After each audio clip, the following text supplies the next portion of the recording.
Good evening, Frontline. Happy to be back in front of you once again. Today we're gonna do something really, really special. As you see on the screen, and as you see in the comments and the notes of what we're doing today, we have an actual all 6 commanders of the Fort Worth PD, and I really, really am excited to get into some of the questions you get today at the end. We'll give an opportunity and space for you to ask anything you want to know. But today we really want to make sure that y'all know who these people are. And then we can make sure we actually understand what's going on in our city, starting with, of course, all of the things that's going on in policing. So thank y'all again for joining, whether you watching it live, whether you watching it later on in a replay. We appreciate you for joining. But let's go and get this thing started. My name is Joshua Rivers, as y'all already know. But enough about me.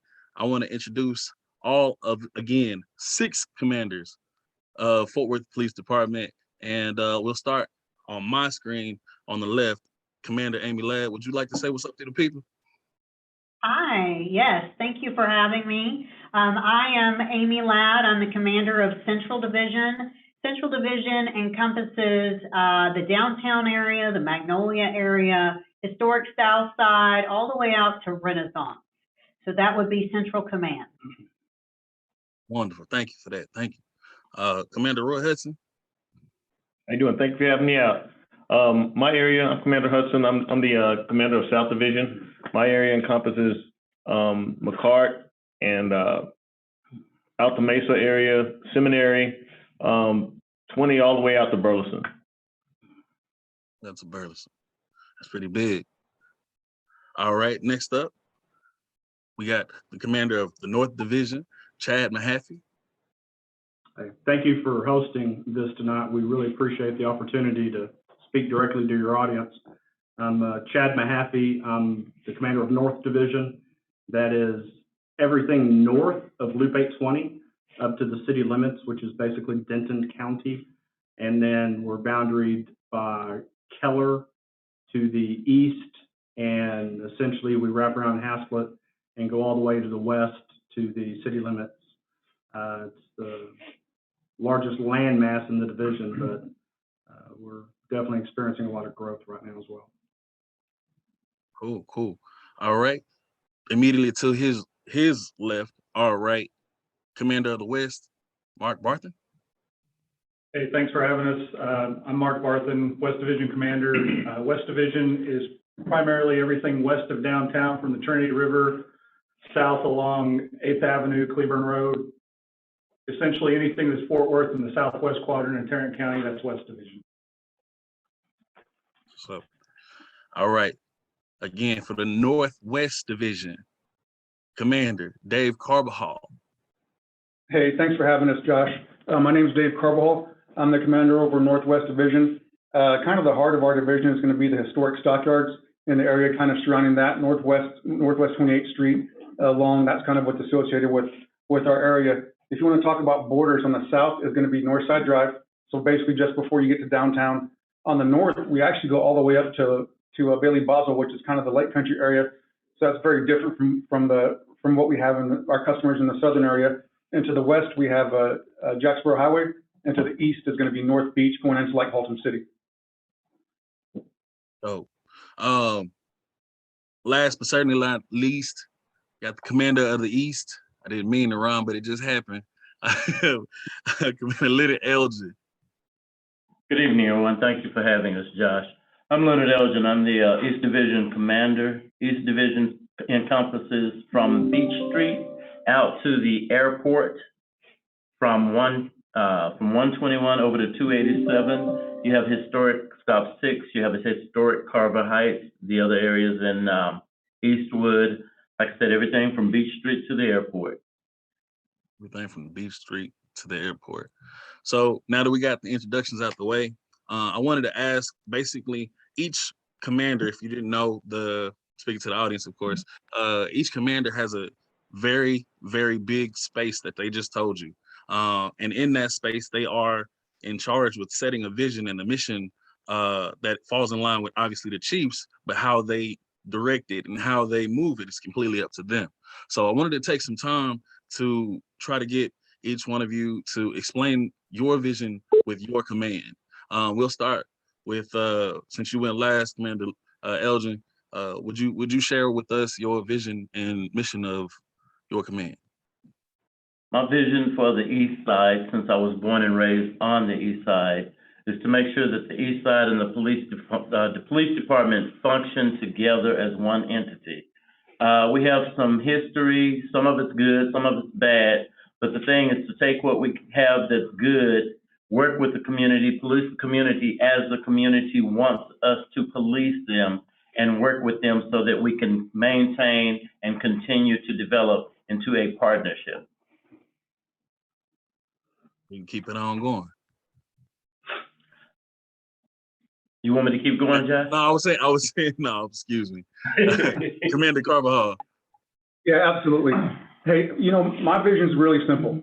I think that everyone deserves to live in as much of a crime-free, safe environment as possible while being respected. I mean, that's when you break it down to its most basic thing. People want to be respected, and people want to live in a crime-free environment. But that's also, I take it deeper, is that people deserve to live in a crime-free environment. And just because your zip code is down off of 28th Street doesn't mean you don't deserve the nice parks and the nice streets and the nice safety as if you live maybe somewhere else in the city where, you know, under a different tax base. It's just, I believe the people in my command deserve the same safety and respect no matter where they live in the city. Great. Commander Barton. Yeah, I'll kind of just echo a little bit of what Dave said. West Division is really, really diverse, and I expect my officers to treat the people that live in Como or Las Vegas Trail the same as they would treat somebody that lives in Rivercrest or Mira Vista.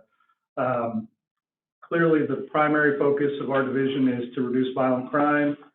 We use our intelligence-led policing capabilities like our camera systems and things like that to really target the individuals that are committing the crime while having as least amount of impact on the citizens that are just out there trying to live their lives.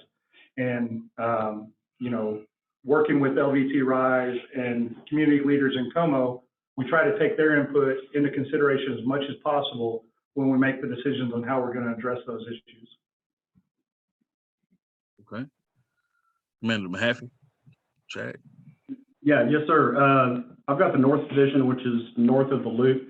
Each of our divisions are very unique in their needs, but my vision boils down to three words: safety, respect, and then partnerships. And if you look at the safety, respect, and partnerships, it's kind of a three-legged stool where if you take one out, you're really not left with a stable way of moving forward with policing, particularly with the community. I agree with everything that's been said so far by my colleagues.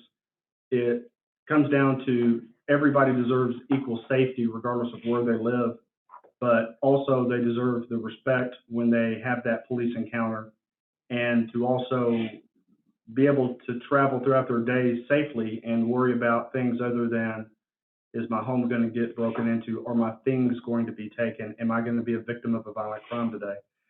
So the vision is essentially that three-legged stool: safety, respect, and partnerships. And everything that we do attaches to one of those legs. Commander Roy. Yes, mine is fairly simple, along with my colleagues that echoed. Safety with service with respect. We have to provide a service to all of our citizens and ensure that everyone gets the same type of service.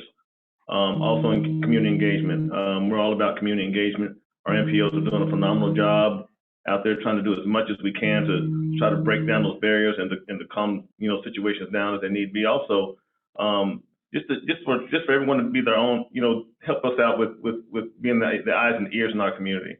You know, emphasizing COP recruitment, our citizens on patrol. That's a big deal with us. We're trying to get more people involved. Last again, but not least, Central Command. Commander Amy Ladd.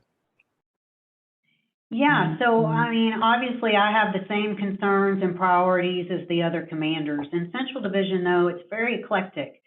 because we have the entertainment district off Magnolia, we have the downtown area, and we also have East Lancaster, which is where all of our shelters are located. The shelter area tends to be plagued with violent crime. In order for people to get help and services they need, we have to ensure that area and some other areas in Central Division are safe, and that is working towards community policing, which was really 3 components, and that is community partnerships. Those are so vital to myself or any police agency being successful in a community. Organizational transformation, ensuring that our organization is aligned with what our community needs, and problem solving, working together with the community to identify what the concerns are, what the security concerns are, and what basic needs are in our community. How can we as police officers not only protect the community and keep it safe, but work together to meet the needs of the community by investing in the community that we serve. Wonderful. So I heard every one of you say something about respect. I wanted to touch on that. And I think it was a really, really big key word, of course, with community partnerships and safety, and making sure that the community is getting served. But the word respect, I think it was really important that y'all said that. Last year we had a community survey regarding what we thought was what the community thought was basically what they thought was a ideal police officer. And overwhelmingly, the response almost all said respect. So the question is, how from your office or your position are you ensuring that respect get down from your office all the way down to the newest rookie on the street? And that can go to anybody. Feel free if y'all want to take that. I just wanted to key in on that because I think basically everybody accounted for respect. So I'll start. I think for me, it's casting a vision within your command. I think it's speaking with your officers on the priorities of the division, the priorities of the community. It's a continued conversation, right? When you set expectations within your division about how you expect officers to provide respectful police service. And so continuing to have the conversation with officers. Sometimes we have nights that are very, very busy where officers go call to call to call. It's very important to remind officers when they're answering calls and they're providing reports to remember to have that community conversation. When we walk out from a call and we look up and see someone, it's so important to stop and say, hey, how are you doing? Or, hey, here's the concern here. This is why we've been called out. Just really speaking about what we're needed, why we're there, and just remembering to have those community conversations. So for me, it's about setting the vision for my officers. It's about communicating the expectations, and it's really about follow up and follow through. How are things going to roll calls, and then engaging the community, right, to see what type of police service are you receiving, constantly checking in with my collaborative partnerships, my community members, and engaging them in the division to ensure that there is a voice heard, and if there's a complaint, that it's being addressed. Josh, for me, it's quite simple. I regularly speak with the officers. My report card comes from the community. And with that being said, I'll let the officers know that their report card comes from the community as well. It's really simple. What message we try to continue to convey to the officers is, no matter what the situation is, no matter who you're dealing with, make sure that everyone that you deal with, no matter what that situation may be, think about the person that you love most in the world. Think about how you want them treated in any situation and treat everyone that you deal with accordingly. If you love the people, you want them to be treated with respect and honor. That's how you deal with everyone you deal with. It doesn't always happen that way, but that is what we continuously, daily strive to do. And as far as the report card coming from the community, when I get out in the community, I ask people, how do you feel about our police service? And I think I would just add on to that. It really does start with us and how we interact not only with the community ourselves, but also how we interact with our chain of command, Are we setting a good example, a clear example, what our expectations are? Is that filtering down to the officer level? And then when we identify behavior that's bad, we need to address it and address it appropriately. But also, specifically in West Division, when we see something good happening, whether it's, reviewing something that happened, use of force or whatever, when the officers are professional and respectful to that person, we address that with them as well and reinforce that and let them know that's exactly what we're looking for. So they're not only hearing negative, they're hearing the positives as well. And I think it's important to have that positive reinforcement, but more importantly, it's important for us to set the example. Yeah, and Josh, you asked how are we ensuring respect. The bottom line is you cannot fake authenticity. And whenever we're speaking with our officers, whether it be a water cooler conversation or a formal roll call presentation, or they're seeing us do our duties every day, you have to have a servant's heart, and it really has to come from within you, and it has to be authentic.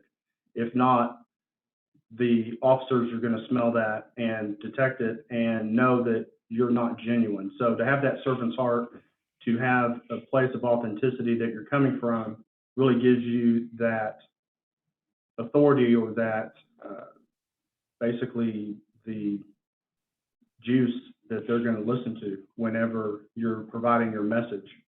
And ultimately, most of the time when we're engaged in our policing activity, we're not seeing people on their best day.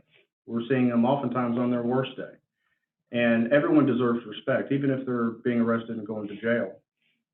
Sometimes it just takes a moment to tap the brakes, stop, and remember the human component of this. And showing that respect is the message that comes through all of us, because it's been ingrained in all of us, and we all have that servant heart. And that's why whenever we interact with the community, our officers, or anyone else within the police department, that constant message is what finally has already gotten through and has taken hold. And we're seeing the culture shift, and we're seeing the message take hold, and we're seeing that servant's heart blossom. I think overall it's a very, very good thing. But the bottom line is you cannot fake authenticity. That's real genuine right there. I'm sorry if there was somebody, Roy, did you want to jump in on that? I just also wanted to mention one thing that we emphasize is being professional. We all have to hold ourselves accountable as well as the people that work for us and around us.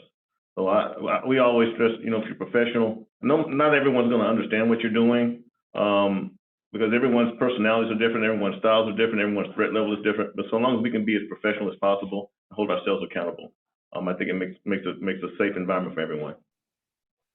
So you bring up an interesting point, and again, I'm just listening to everybody's getting the respect down to the lowest level, and then it was set an example. Make sure that you are genuinely finding people with the servant's heart, and then accountability. Roy, you just said it, accountability. So is there a way, or has there been procedures in place from your level or below that addresses that accountability when you do see officers not be respectful or go beyond what the community expects, or gives less service than the community wants? Is there something set in there for that? Yeah, Josh, I'll jump in because I didn't answer the last question, so I kind of combined the two. First of all, for the last one, it kind of just starts with how you treat your employees is an example for how they treat people. If you don't treat your employees with a lot of respect, they in turn are going to replicate that behavior onto the citizens. And kind of like what Mark was talking about, and what you're talking about as well, is we are setting the new standard, but we're setting it by what we praise. And I believe we had that same conversation in this room. It used to be you would have commendations to be like, oh, I caught 3 armed robbers and a murderer, and I caught a bunch of dope, and here's your commendation. Everyone's like, wow, that's amazing. And it still is amazing. But now you see more and more commendations for community service, for, I helped someone out, I gave someone a ride, I changed a tire. I really impressed a citizen with the level of service they weren't expecting. So you're changing those behaviors with positive behavior by reinforcing it by that's what they understand is what we appreciate. That's what the commander's looking for, is that positive interaction with the community. And then back as far as accountability, it's not really broad sweeping changes. It's more each time you have someone that steps out of line to where they don't give the level of service that we're looking for, you address it right then and there every time. And then that's how you change the behavior. It's not necessarily, in my opinion, some new idea. It's just the same idea of every time someone needs to be held accountable, that you address it in a professional way. And so the other officers know that this officer stepped out of line and he was addressed professionally. And every time that we do that same behavior, we're going to be corrected as well. My bad for not getting you in on the last question, my fault. But feel free, like this is a conversation, so feel free if y'all want to jump in, just jump in. It's all good. We in the trust tree right now. We're trying to figure out the answer, so feel free. So Josh, can I comment on that? Go ahead. So one of the things I'd like to say is law enforcement training has really changed over the last few years. TCOL is our state regulatory licensing agency, and throughout history, they've dictated what we should and shouldn't train on. And traditionally, we've gotten training on, criminal laws and things like that. But over the last, I would say, 5 years or so, we've really changed the training and moved it towards more professional training. We have more leadership training today than we've ever had in the history of 25 years I've been here. If you want to grow yourself, we provide plenty of opportunities to grow the officers. The other thing is we have certain levels of state licensing, and it's the basic, the intermediate, the masters, and the advanced. And so officers have the opportunity to move through all of those certifications, which require many, many training classes. We have leadership classes. We have FBI LEADA that comes in and teaches leadership philosophy. We have an agile leadership class for supervisors, which really sets expectations.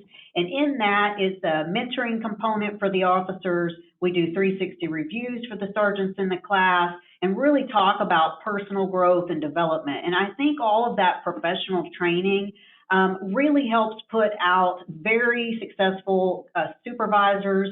Those supervisors then pass that down to their officers. So the training has really changed.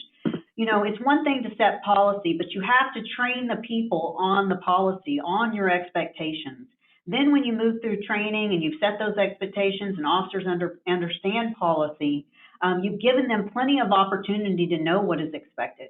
And at the point that they're not following the policy or they're not providing the service our citizens respect, then we provide the accountability. And every one of us, although we don't go out and ride with officers all day long every day because we're managing a division, we know our officers personally, we know their communication styles, and we see them interacting with people on their Axon cameras.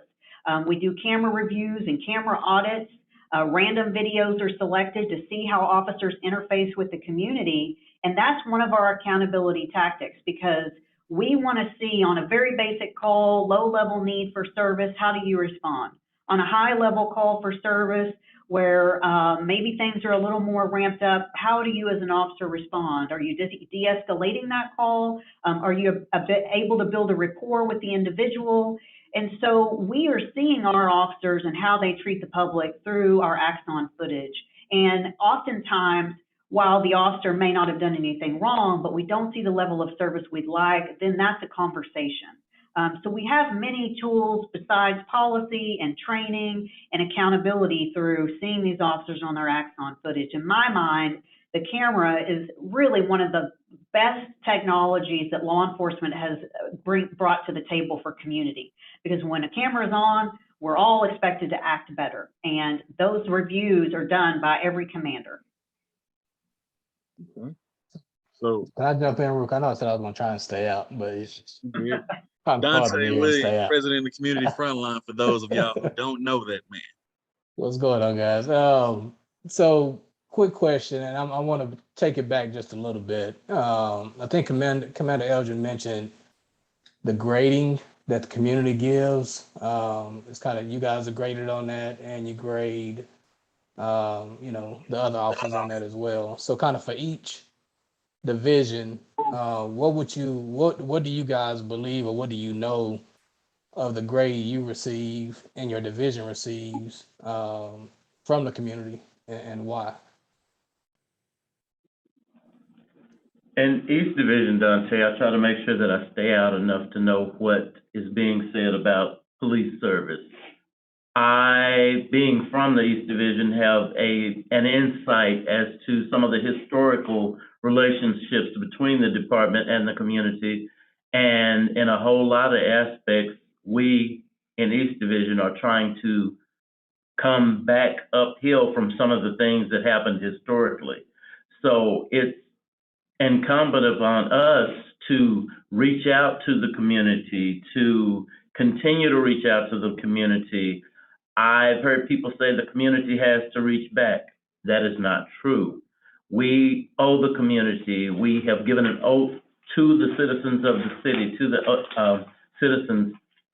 That day we graduated from the academy, we swore an oath to do certain things to take care of the public.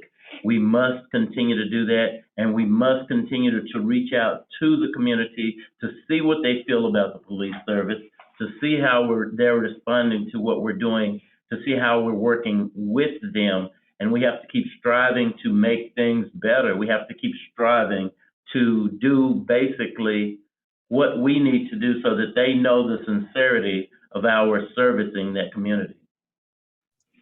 And Dante, I'll jump in. Hold on. Elgin didn't give me a grade though. He gave some real good commentary. I want to know what that grade is. You know, right now, I would like to say our grade is somewhere around, and I'm putting in the whole history of the department and East Division. I'd like to say we're probably still around a C- and trying to grow up. Because I realize we still have a long way to go. But if we keep doing it, working with the community, I believe it can happen. But I don't say that we're up in the A-B level because we're not there. We have historical baggage that we have to overcome. Right. No, I appreciate that. And it could be, and again, remember guys, so you guys serve different communities, so it could be different. I just want to know just from you guys' perspective, right? Because you guys are engaging. I think that's important to kind of have that perspective and understanding as well. So sorry about that. Appreciate it. Hey, I'd like to add in there, Dante. Josh is going to be grading me tomorrow. So today I sent out a 360 review to everyone in my command, my chain of command. And so a 360 review, it's a link I'm going to send to Josh and several people in my community. Traditionally, you would send it up and down your chain of command to your bosses, your subordinates, and your peers. But I'm sending my 360 review out to community to give me an idea on what I'm doing really well and where I need to improve, because I'm a fairly new commander. I've only been doing this 8 months, and I'm looking for the feedback. I want to know in what way am I working well with the community and what way I need to improve. So Josh is going to be getting my link to the 360 review tomorrow, so we'll see what grade Josh gives me. For sure. Appreciate that. And you say you're fair. I think you and Commander Hudson are fairly new, correct? Both of you guys are, less than a year in the position? In theory, many of them are new to their positions. Well, true. About a year, so. Okay. Appreciate that. Thanks, Hank. So. Hey, go ahead. Anyone else jump out there? No, I was just going to say, I've been here about the same time as Amy, as well as far as my time as a commander, and it's always learning. And I think the grade is two parts, because there's a lot of great things out there in Northwest. Man, I love getting out there. I love waving to the people. I see a lot of me in the people that I serve. It's a predominantly Hispanic part of town. That's where I grew up in San Antonio, that type of same area. So I feel part of it. There's a lot of smiles, but then there's a lot of frowns too. So I guess really the best grade I could give us is an N. Remember, we used to get the N's. You guys might not know. Might not be old enough. We used to get an N in conduct for needs improvement, but not necessarily in a bad way. I think an N is a good thing, because if you're sitting here, feeling like you got that A+, where do you have to go? With that N, it's not negative, it's positive, because we are going to keep on working, keep on improving, and I'm excited to do it, man. I love the area that I work in. Well, let's stay on that train of thought. I hear some of y'all are trying to think about your grading, but what needs to improve to get you to that A+? What do you think, in your opinions, can get you to that next level? So in West Division, we actually did, about a year ago, Las Vegas Trail Rise did a community report card on the police department. And on a scale of 1 to 5, our grade was somewhere between a 2 and a 3, which obviously isn't ideal. So since that happened, we've increased our community engagement. Officers are more visible in the community, in non-enforcement capacities, just trying to be positive role models. And hopefully when they do the next community survey, which I believe is going to be in the first part of 2022, that grade is going to have been improved. And I think that's the bottom line, is to improve that grade. It's all about the perception of the community that's doing the grading. And even within our own divisions, that's going to vary really widely between neighborhood to neighborhood.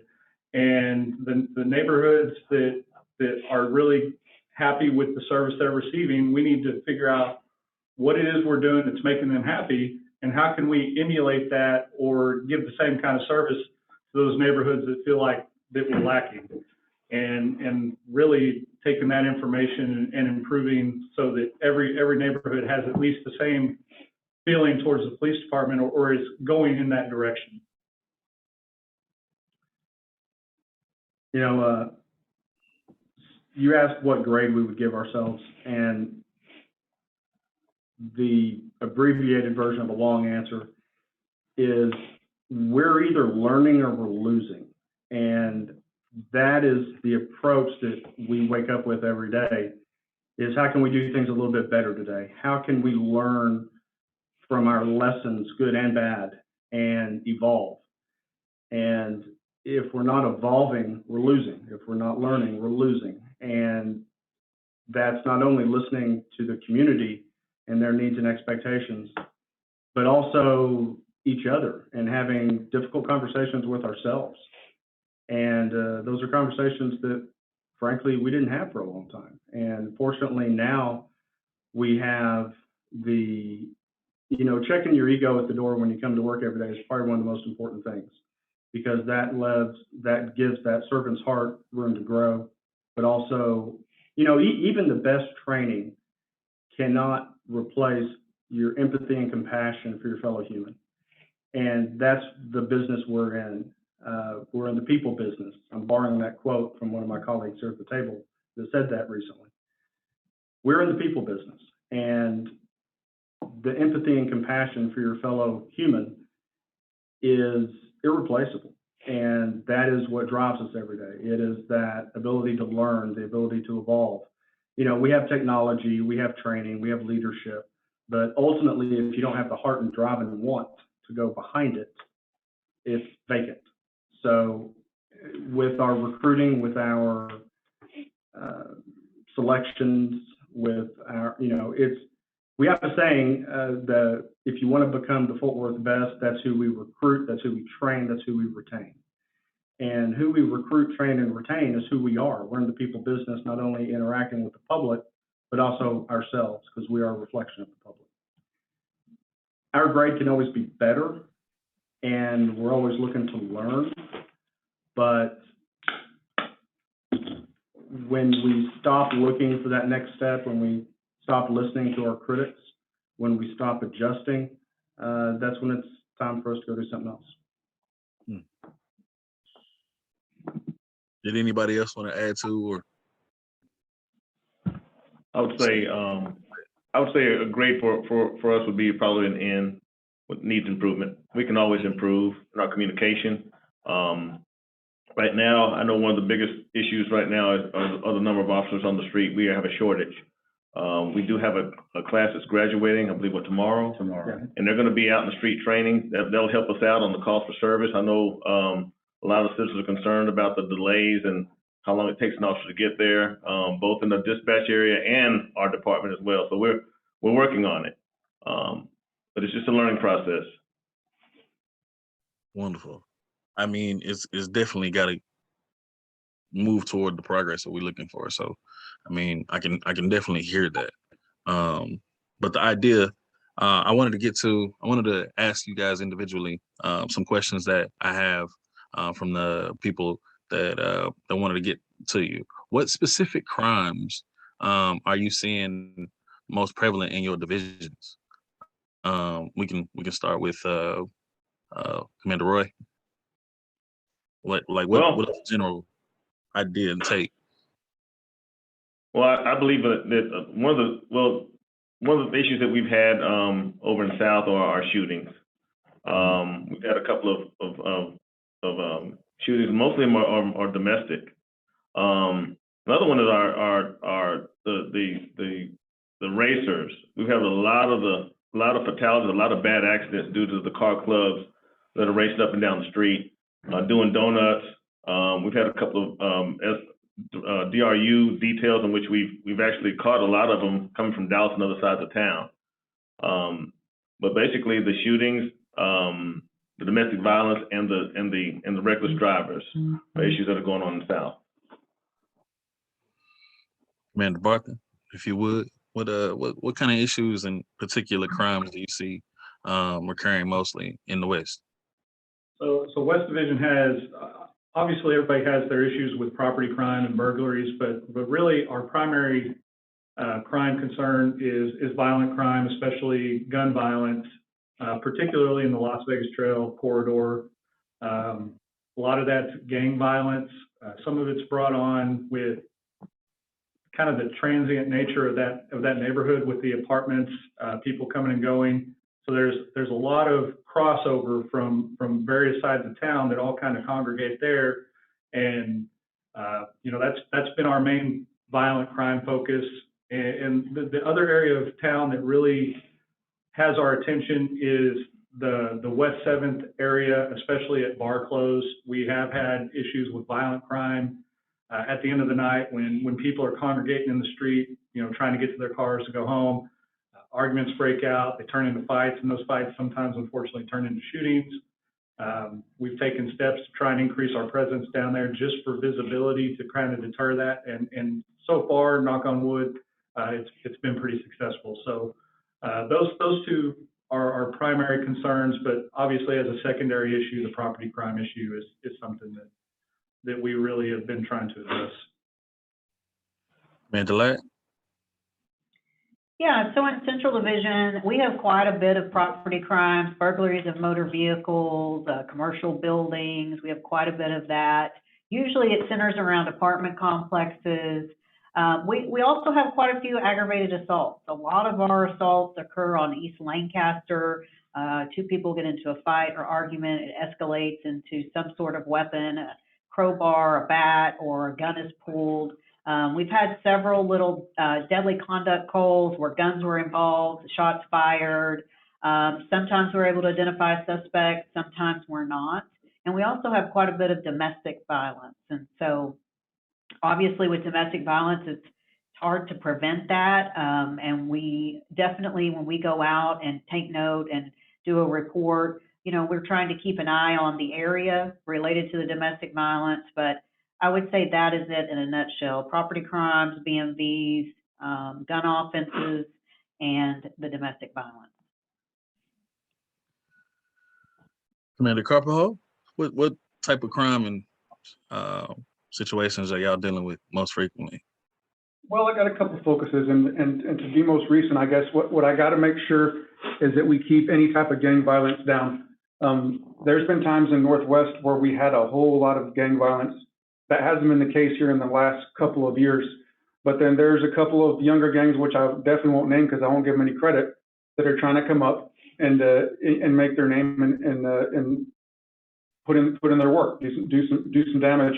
So we're trying to make sure that didn't get out of control. And we've done a pretty good job. Every time it flares up, we push it down. It's not an out of control situation, but I darn sure I keep my eye on it to make sure that it doesn't. The other side of it is, the property crime specifically, the burglary motor vehicles. This week, actually, I noticed that we had a few too many for sure. And it comes down to what I talked about earlier, is even though it's just a property crime, people deserve to live in a place where they don't get their stuff broken into. even if it's something small as getting your car broken into, it's like to us, oh, it's just a property crime, not a big deal to them. You know, that's just, they got their car messed up, and they may not have the best insurance.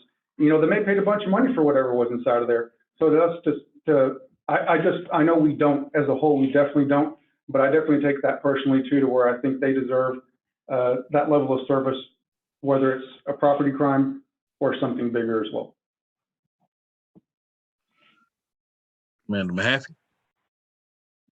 Yes, sir. In North Division, the primary crime trend that we see is definitely property crime, and within that category, and of which we're running a year-to-date decrease in property crime, but that still is our dominant trend. Among the property crime category, it typically is car crime, specifically car break-ins and to a much lesser degree, auto thefts. I can tell you that citywide, our car crime as it relates to catalytic converters is an issue, and it's not specific to Fort Worth or North or even this region. It's a much larger issue for the precious metals, but definitely property crime. What we do to attempt to abate that issue is, besides running some intelligence-led policing, structured details, letting the people that really know how to pull apart different crime statistics as far as day of week, time of day, so we can smartly deploy our resources. Because what we want to do, we really just want to go after the people committing the crime. We really don't want to cast a broad net, and just because a neighborhood gets victimized and has a bunch of cars broken into, the last thing we want to do is go in there and over police that area. So policing smartly, using data, and also appropriately, and going into the areas and identifying the offenders. But car crime is the trend. We respond with surge policing, with going after just the offenders, and particularly car crime. Lock your car or take your stuff inside. That's my message for North. And we also have visual deterrence. We use a lot of our message boards, the roadside signs that say take, lock, hide, as well as our, we call them Skywatch, but it's the security post up on a scissor lift you see in parking lots that say police on it. And using social media, pushing the word out, you know, lock your car, take your things inside, and report suspicious activity. So I know we got one more to go, but do you believe that that's practice? Kind of what you just said, the idea that you don't want to over police a community based off of certain, you know, crimes that have been committed or perceived committed. Do you believe that that's being practiced by Fort Worth PD? Well, I can speak for the present, and I can say that technology has helped us dramatically only go after those offenders, such as the use of our, and without kind of tipping our hand too much here, but we use technology to go after vehicles that are stolen, to go after vehicles that have warrants associated with the license plates. And so that way, whenever we are policing, we're policing smarter, and we're going after the offenders. And of course, this is a much broader topic of conversation, which is, I know why you brought it up, but I can tell you from what I've seen, and particularly the violent crime detail that was conducted elsewhere in the city, but I like the direction we're headed right now. I like our use of technology to go after the offenders, and I like the way we're doing things in 2021, as opposed to, you know, maybe in years past, which I really can't speak to. But I like where we're headed. I like the use of technology. I think it makes us smarter. I think it establishes partnerships, and I think it lets us do our job better and really focus on the offenders, not the community at large, so to speak. Okay. All right. Well, then let you go ahead and ask. I do want to come back, but I know we're trying to get you guys out here by 8 too. So if you want to kind of speak to Josh's question, thank you for that. I guess in the East Division, the thing that we have the most, we have property crimes like the other parts of the city, but we have a lot of narcotics and gang-related shootings. And unfortunately, with the narcotics and gang-related shootings, the targets aren't always specific. Sometimes it's just if you're in the area, you're part of the overspray. So we have a lot of shootings. Shootings are prevalent. We have, I can say it without hesitation, not proud to say, but we have more shootings than anybody in the city, and it's a lot of it's gang and narcotics related. I wish we could find better ways to be more direct in our enforcement, because we don't want to blanket enforce. We don't want to be that old school policing where put everybody in a pile and sort them out. We don't want to do that. We want to go after specific offenders. Unfortunately, some of the shootings and things have no specific targets, and they're random a lot of times, so it's kind of hard to go after them. But it's that violence related to the gang and narcotics activity. I think you kind of cut out right there at the end. No, I said it. Okay, good. Go ahead. No, I'm sorry, Josh. I was saying that a lot of it's related to gang and narcotics activity, and a lot of it's random, and it makes it more difficult. Understood. It's going to be an interesting case study as we continue to be more active as citizens to watch and how that looks. Are we making sure that communities are not being holistically targeted or being blanketed, as you said? So we'll continue monitoring that and making sure that is going to be in line with what y'all are saying. But one of the last things that I want to get to before we get out of here and let y'all go for the night, thank y'all again for being here. And thank you again for the viewer who watching, whether you be live or you watching it in the playback. We do appreciate you hanging in there with us. We asking some really good questions, getting some really good insights. So thank y'all. How can the concerned citizen hear from you or be in contact with you? Is there something that you're doing weekly, bi-weekly, monthly, to make sure that people are understanding what you are doing or what your division is doing? And excuse me, anybody can take that, but if not, I can volunteer. I'll take it. So we're all on the website for Fort Worth PD. You can go to each division and it'll give you our information, our name, contact information. For me, I created a newsletter, and anytime I go to a neighborhood association meeting, I take the newsletter with me. I collect emails to have more and more people to send out my newsletter. And so my newsletter is actually going out Friday, and this one's going to be a quarterly newsletter for October, November, December.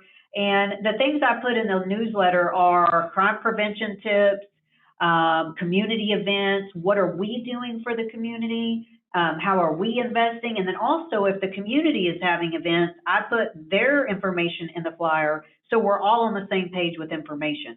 But if I have crime trends going on, it goes in my newsletter.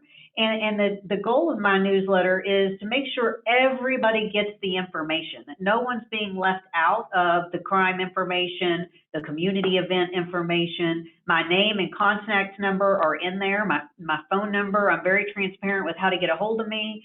I've gone and knocked on doors and talked to people and left my business card. We've had pop-up community events where we've invited Tarrant Area Food Bank to come out. We've cooked hamburgers and hot dogs. We recently had a coat drive in the community. And those are chances, when we do community events, they're chances for us to interface with our community members. It gives us a chance to introduce ourselves. It gives us a chance to give our contact information.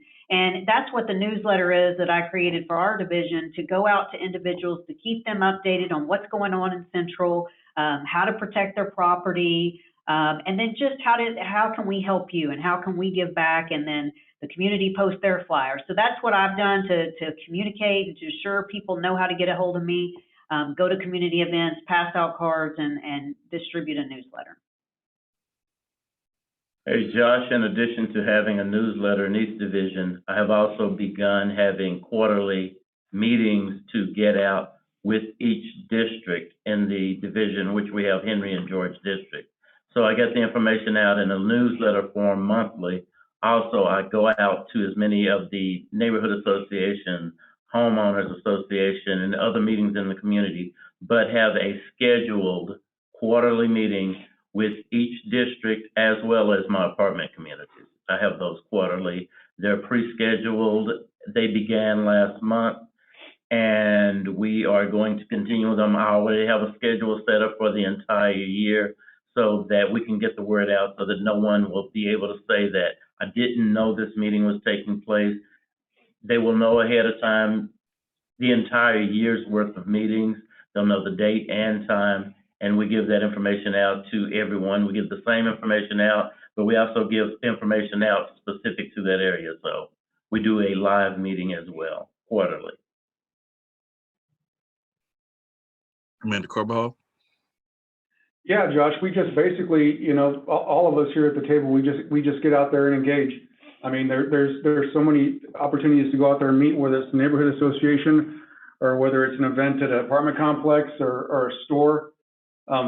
We just try and get out there. We just try to get out there, be available, you know, be friendly, be approachable, you know, meet people with a smile, meet people with a handshake. You know, I was walking down the street and I was actually in downtown, and I walked by a guy and I said, "Hey man, what's going on?" And because I was trying to be nice to him, and he stopped and he was like, "You know, well, how can I help you, sir?" Like I was trying to be like it was like a negative confrontation. And I'm like, "No man, I just want to say hi." And he was shocked by it. But that's just kind of what I like to do, is get out there and engage and get out there on a personal level and interact as much as I can. Let them know that I'm receptive and available. Is there any things that you might send out, any reports or any newsletters that you can get out? Do you have I don't have a newsletter. We send all our stuff out on the neighborhood app. And we do have, like I said, we just put all our meetings and stuff, put them out on the neighborhood app and engage. But no, I don't have a newsletter specifically. I'm not against it. But like I said, now we just get out there and put a face on it. Okay. The reason why I ask, and I'm sure y'all are familiar with this, I'm just trying to make sure that the people who are in their homes or not being able to come out to certain meetings just because of their job or their work schedule, that still want to be involved and know what's going on. Just wanted to see if that's something that you have for them. So that's the reason why I asked. Okay, But it makes sense. But again, let's keep it moving. What about you, Commander Hudson? South Division, we do have a letter that comes out. We also put it on next door. This past summer, we had a couple of community pop-ups, which included snow cones for kids. We're also sponsoring a movie night in which the kids in the community can come out and watch a free movie. Last month, we did a fishing tournament at one of the local community centers, and that turned out to be outstanding. We're just coming up with different ways. We have crime fairs, safety fairs. I also do numerous community events where I meet with homeowners associations, apartments, and churches as well. Okay. Commander Barthen? Yeah, so West Division also does not have a newsletter, but what we try to do is try to have representation at as many of our neighborhood associations and just community events as possible. I personally try to attend as many of those as I can, but every one of us in the room will tell you that you can't hit them all every month. There's just hundreds of meetings, and so you try to hit as many as you can and then kind of rotate them. But that's the primary way we get our message out, is with those personal interactions. And to kind of answer your original question, the primary way that people get a hold of me is through our website. They either find the phone number on there or my email, and I get several emails each day from community members that are reaching out through the website, and that's been pretty successful. Commander Mahaffey? Yes, sir. The most important part is just being present and available and being reachable. All of us have our own Fort Worth PD webpage on the PD website. One button sends an email straight to us.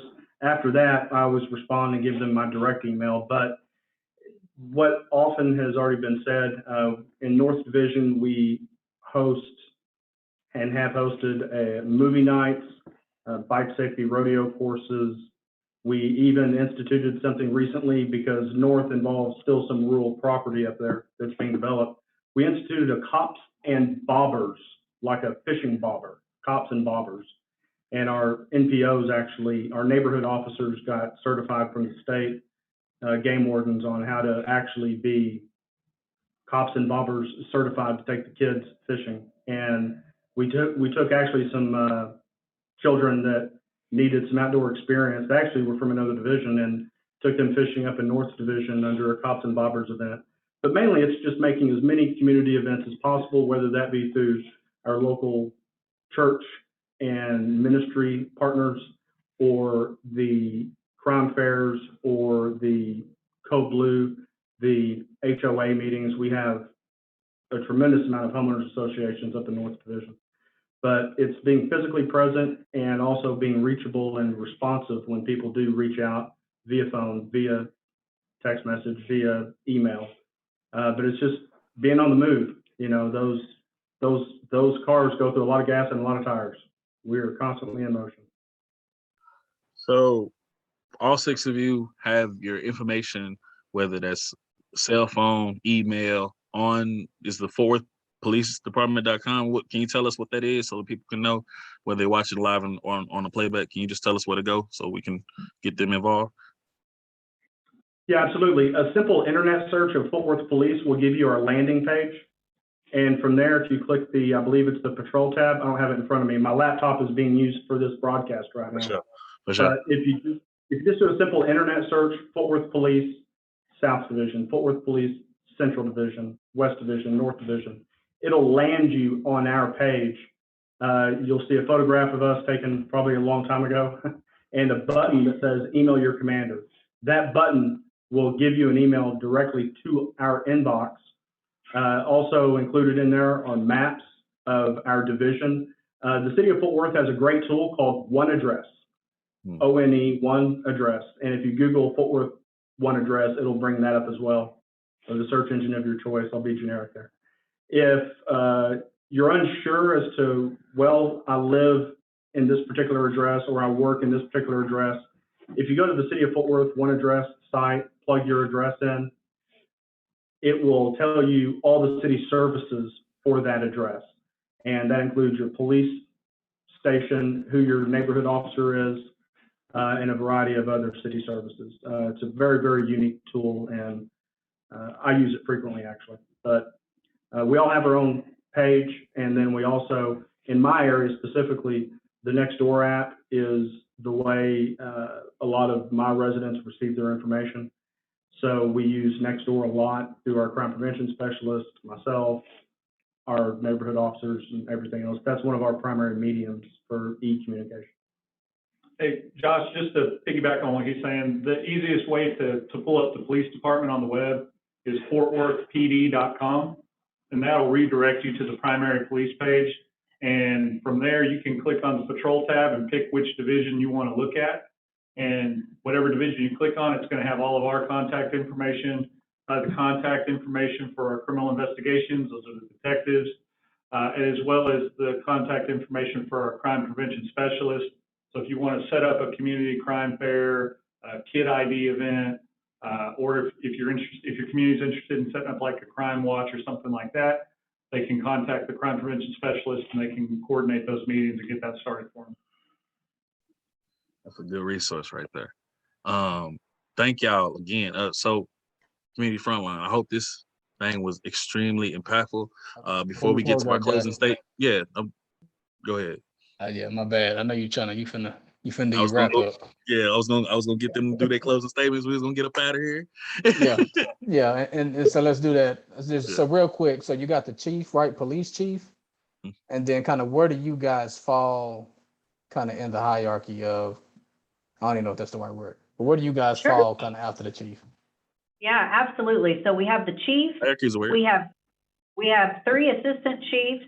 We have the tactical command chief, we have the finance bureau chief, and we have the patrol chief, and they're all 3 assistant chiefs. And then we have 5 deputy chiefs, and then we have the 6 commanders, and then it moves into the captain rank, lieutenant rank, sergeant rank, corporal detective rank, and then officer. Okay, so you guys are Where- right around kind of where we- 4. Where we are, Dante, we have, the city is divided into 6 patrol divisions. We are the 6 patrol commanders. We actually command the 6 geographical areas that the city is divided into.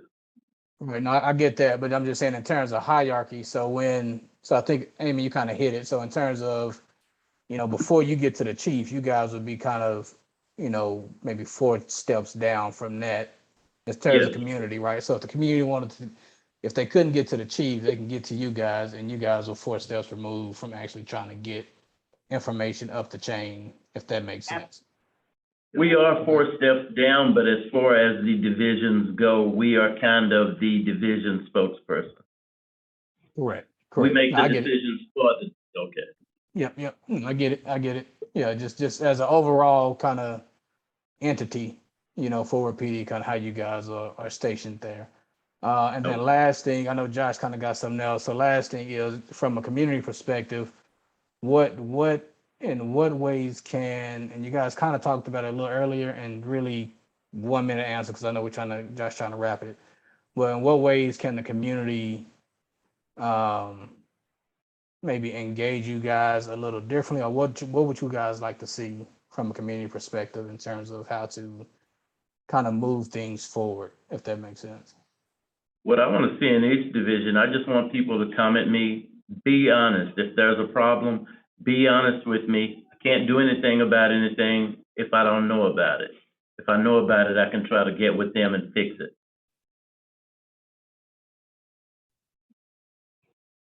I think for me, it's invitations. No matter what the event is, big or small, I'd love to come. I'd love to be a part of the event, the community. If there's a way that I can support or help or assist, we've done a variety of things for the community. I'd love to be able to help. We helped with back to school events. And so the only way I'm going to have successful community engagement is if the community invites me to events, we work together. That's why we host community events in every division, so that we can meet more people, gather more information, such as the newsletter. Who can I get that out to? Knocking on doors. I knock on doors and hand people my business card. So I think just letting the community know that we want to attend events. We'd like to be there, we'd like to support, and we'd like to help. Same here. I would like to see I'd like to see a better level of trust between not only the community and police. We all have to do a better job in communicating. But I'd like to see the community see us more as a humanistic, and more of humanistic. And we're not an occupying force. We're here to help. Roy, you trying to open up a can of worms with that comment? Yeah, you really did, because you saw how my head moved. I will let you get it. Yeah, it's 8 o'clock. Because I was like, Anybody else? Right. Anybody else want to? Yeah, I would say, in what ways can the community engage us?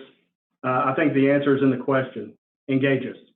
If that means having a conversation that's difficult, that's why we're here. If that means giving us a compliment or a criticism, hey, we take them both. And the feedback and the communication and the engagement is what we're all about. And if that means showing up to a community event or a church event or stopping by the office and letting us show you around our facility, all those things. Engage. We want to meet you where you are. And wherever you are is where we're going to be. We just need to know when and where, and we're there. So the engagement happens in a variety of ways. And we're open and we're here and we're ready to listen and act. did anybody else want to jump in on that? Anybody want to chime in? Anybody else? Sure, just more of the same. Just more of the same. Just let us know what you need. I mean, good or bad. If we, the old assumption is that if we're not hearing anything, we're assuming we're doing a great job. But obviously that's not always the case. Silently people may be suffering, or silently people may be not telling us what they want from us because they think it's not going to make a difference. So I guess how we change that is by whenever we do get that feedback, to act on it and let them know that their opinion does matter. So yeah, just let us know what you need, and so we can try and work towards that same goal. And I'll just add to what everybody's saying, and it really, it starts with working with groups like Frontline and trying to identify how can we make it as easy as possible for people to let us know how we're doing. And, you know, some people are going to be more comfortable with approaching us than others. And those folks that might not be comfortable coming up to a police officer or contacting us directly, they still have to have an avenue to where they can voice their concerns. And working with groups like Frontline kind of give us that pipeline so that they have that resource and can communicate where otherwise they wouldn't feel comfortable doing so.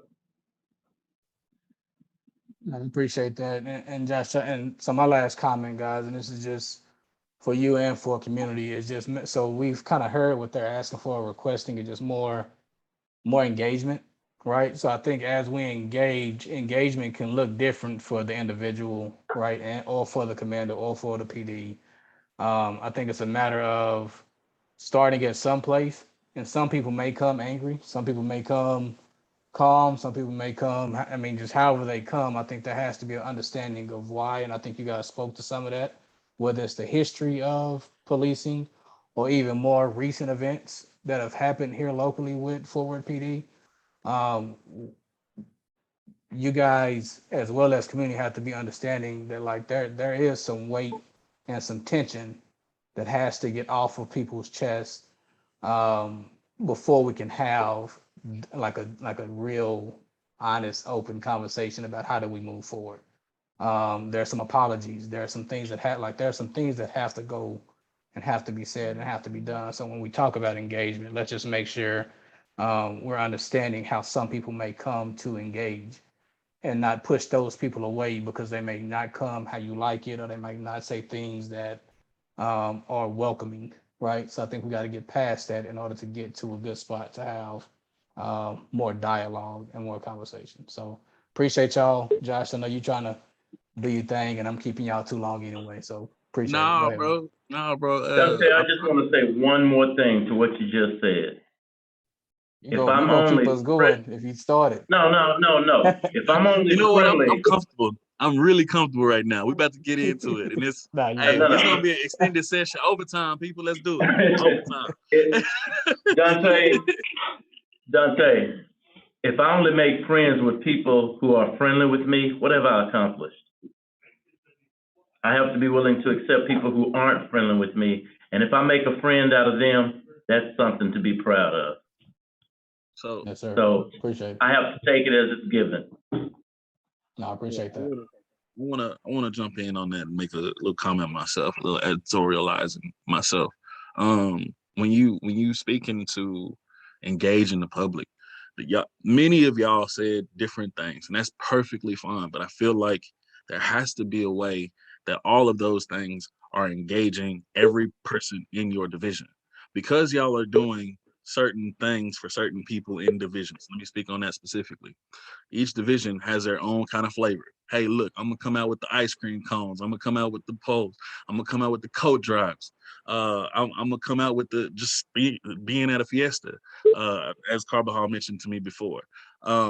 Those are great ways to be out and seen visibly. But again, I want to bring it back to the people who just can't be everywhere. The people who are going to school, the people who are coming from work, the people who are not up in the daytime, the people who are actually uncomfortable with you. So how do you, each and every one of you, find each and every way that you can make sure that everybody's being touched? In education, they saying serve the ways of people learn, all of these different learning type of skills. And a classroom teacher is responsible for getting every single type of student to get that message across. I can't stress enough that when you say that we're engaging in these type of ways, please think about every kind of person in your division so that they are being engaged at an equal level. Ultimately, that's what's going to come back, and they're going to say, hey, look, I felt heard, or I felt like you were available.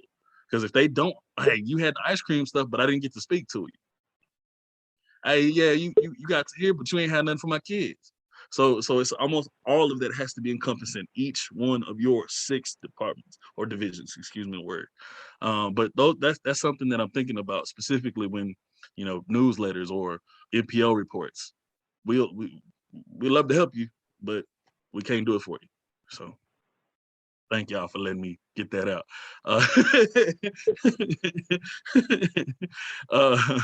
But in the sense, I want to be fair to y'all's time. I do truly respect y'all's term. We're a little bit over it. Thank y'all again for rocking with us this whole time. But before we go, I would be wrong without letting y'all go through and have one final statement to your people and to the city at large. So we'll start the thing off again. Commander Elgin, you want to say your closing remarks? Just give something to the people that you really want them to know. Let me know what's going on. I want to work with you. I cannot do it without you.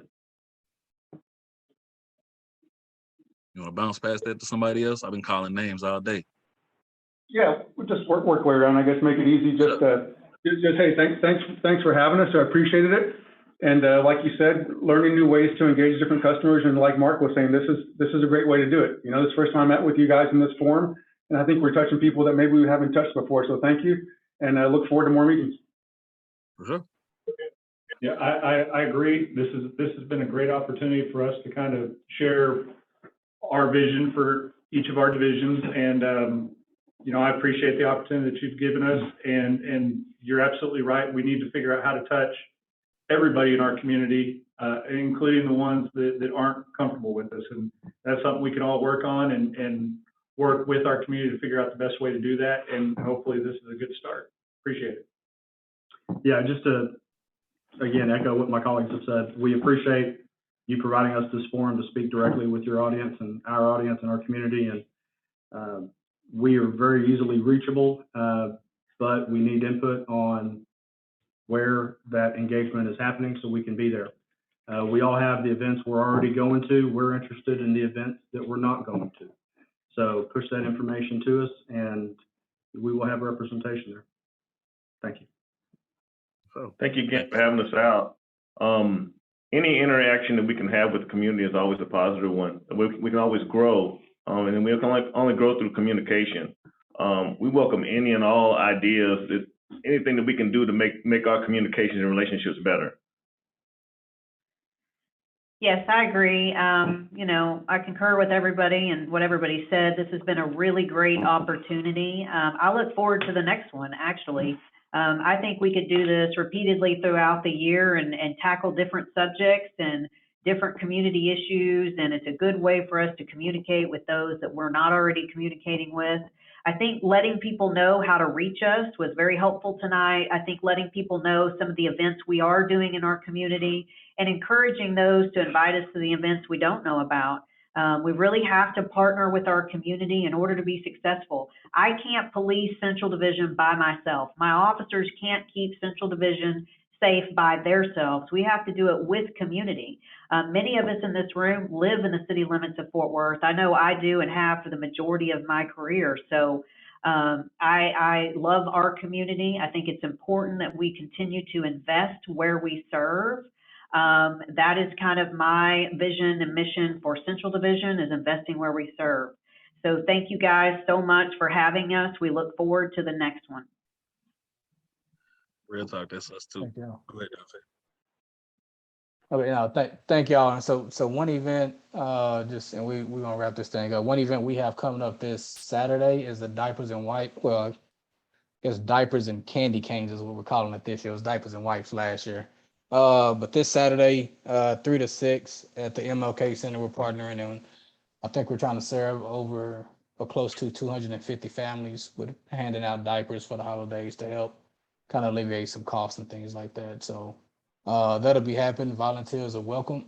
If anyone wants to come out, again, that's this Saturday from 3 to 6 at the King Center over in Stop 6. All right, Josh, anything else? Hey, thank y'all again. I can't thank you enough. I truly feel that way. That's genuine. Thank y'all. Thank y'all. Thank y'all. Thank y'all. As for you, frontline, hopefully you got something from this. Maybe you got a contact that you can get help from. And if you need us, please reach out. In matters of policing, holla at your boy. I got you. I can find the right people. So thank y'all. We'll talk to you soon. Thank you. Thank Thank you. you. Thanks, guys.